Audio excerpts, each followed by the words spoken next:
వచ్చును. విశ్రాంతి దినమును పరిశుద్ధంగా ఆచరించుటకు జ్ఞాపకముంచుకొనుము. మీరు జ్ఞాపకం ఉంచుకోవాలి. ఇప్పుడు ఏది? విశ్రాంతి దినమును పరిశుద్ధముగా ఆచరించాలి అనే సంగతిని జ్ఞాపకం ఉంచుకోవాలి. నేను మరలా చెబుతున్నాను, వినాలి, అందరూ వినాలి.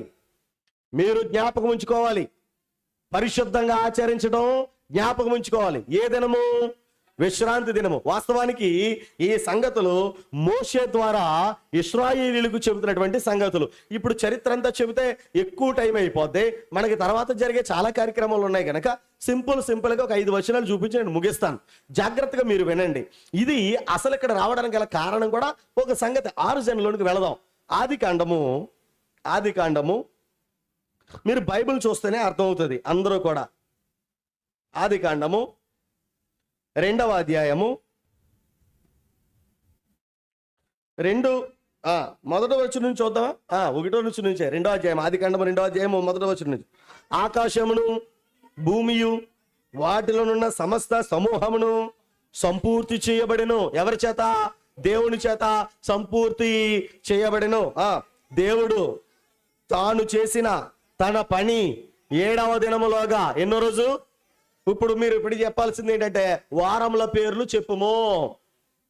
ఏం చెప్పాలి? వారముల పేర్లు చెప్పుము. ఎక్కడి నుంచి మొదలు పెడదాం? శనివారము, ఆదివారం మొదలు పెడతావా? ఎక్కడి నుంచి మొదలు పెడతాం? బుద్ధున్న వాళ్ళు ఎవరైనా, చదువు వచ్చిన వాళ్ళు ఎవరైనా, అది కూడా కాకపోయినా మామూలుగా బుర్రున్న వాళ్ళు ఎవరైనా ఎక్కడి నుంచి మొదలు పెడతారు?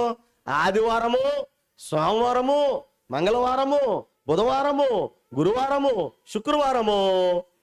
ఇప్పుడు చెప్పండి, అది ఏ రోజు గురించి మాట్లాడుతుంది? అఫ్ కోర్స్ అది యూనివర్సల్ గా జరిగినటువంటిది అయినప్పటికీ కూడా రోజులను బట్టి చూస్తే అది ఎన్నో రోజు? 7వ రోజు. కాబట్టి దేవుడు ఏం చేశాడంటే విశ్రమించాడు. బైబిల్ కూడా ఏం చెప్పిందంటే మొదటి దినమున ఆయన చేసింది, 2వ దినమున ఆయన చేసింది, 3వ దినమున ఆయన చేసింది అనే మాట్లాడింది. అలాగే మాట్లాడింది బైబిల్.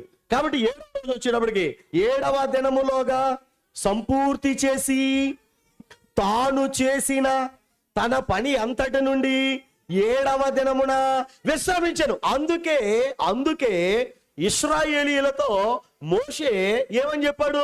మీరు జ్ఞాపకం ఉంచుకోండి. ఏమని జ్ఞాపకం ఉంచుకోవాలి? 7వ దినమును అనగా విశ్రాంతి దినమును మీరు